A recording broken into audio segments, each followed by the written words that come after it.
各位早晨啊！依家清晨6:20，但喺景德鎮5點已經天光啦。我哋已經落到酒店餐廳4樓食早餐啦。本身都擔心咁早唔知會唔會有嘢食，點知一入到去，自助餐台上面已經擺滿晒所有食物啦，有粥、有炒麵、有包點，仲有即煮嘅麵檔，真係估唔到咁早咁齊全。食飽先至有力氣去玩全日㗎嘛。阿姨你好，食完早餐6:45，我哋叫嘅滴滴車司機已經喺酒店門口等緊我哋啦。由酒店出發去景德北站，車程大約10分鐘，好快就到。因為我哋琴日已經喺12306訂咗飛，直接入閘就得啦。今日搭嘅係7:25嗰班高鐵去墓園列車。洪師傅約咗我哋出閘後要上地面嘅火車展示廳等。佢話最緊要快，但係要小心。佢搞到我好似精神分裂。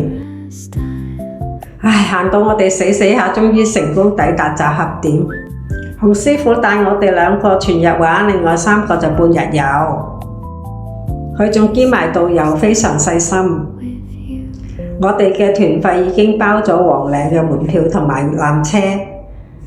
依家去邊啊？我哋去黃嶺。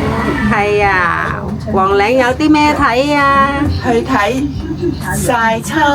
係喎，答對晒啊，叻女喎！坐喺纜車嘅時候，由高空望落去，茶園同溪田嘅景色已經好靚。坐完纜車上到黃嶺，我哋正式開始遊覽。洪師傅一路帶住我哋，一路介紹沿途嘅嘢。佢話俾我哋知墓園呢個名嘅由來。原來個墓字係指水中嘅靜女，即係話呢度嘅好似美女咁寧靜優美嘅地方，好有詩意。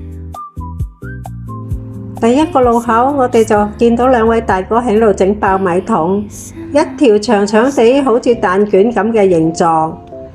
我同阿 Bell 2個每人攞咗1條去試下，味道都唔錯。呢啲米包嘅小食入口好香脆，係墓園街頭成日見嘅地道小食。我哋先參觀墓園文化展覽廳，跟住就入水街啦。白牆、黑瓦、馬頭牆，每一間都有佢自己嘅故事。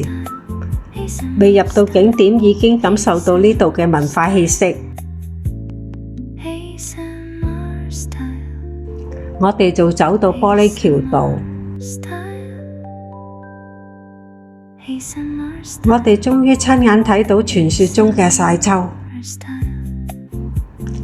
屋頂一個個竹匾曬住紅色嘅辣椒、黃色嘅菊花，橙色嘅玉米五彩繽紛，真係好壯觀。呢度嘅建築好有特色，白牆黑瓦嘅分派風格，仲加埋晒秋嘅畫面，每一張相都好似明信片咁靚。洪師傅話晒秋其實以前係村民嘅日常生活，將農作物曬乾方便儲存，但依家變成咗黃嶺最靚嘅風景。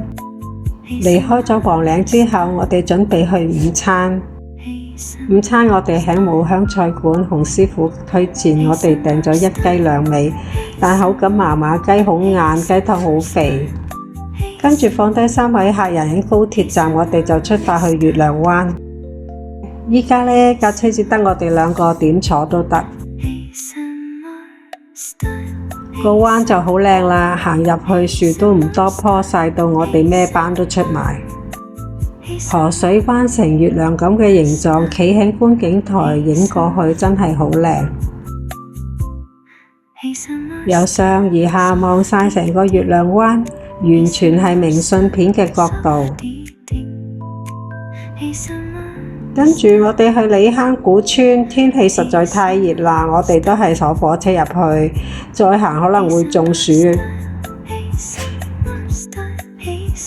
兩旁嘅分派古屋倒影嘅水面好有詩意。李坑建村已超過1000年歷史，1800年嚟呢度民風鼎盛，由宋朝到清朝，出過19個進士同32個7品以上文武官員。南宋年間仲出過一位武狀元，叫做李之成。唔怪得村民都話呢度係人傑地靈嘅地方。但呢種千年古村嘅生活氣息，依然喺每條巷仔、每條溪水入邊散發出嚟。玩完3個景點之後，洪師傅車我哋返墓園，時間非常準時。之後我哋搭返5點25分嗰班高鐵列車返景德鎮。第2天咁就完結啦。黃嶺嘅晒秋真係好震撼，李坑同月亮灣又係一種寧靜嘅美。聽日我哋會去姚里杭、溪村、雅東同東浮，又係另一種風景，記得繼續睇啊！如果你哋鍾意呢啲旅遊 Vlog， 記得喺下邊俾個 like， 同埋訂閱我哋嘅頻道，咁就唔會錯過之後嘅行程啦。我哋聽日見，拜拜。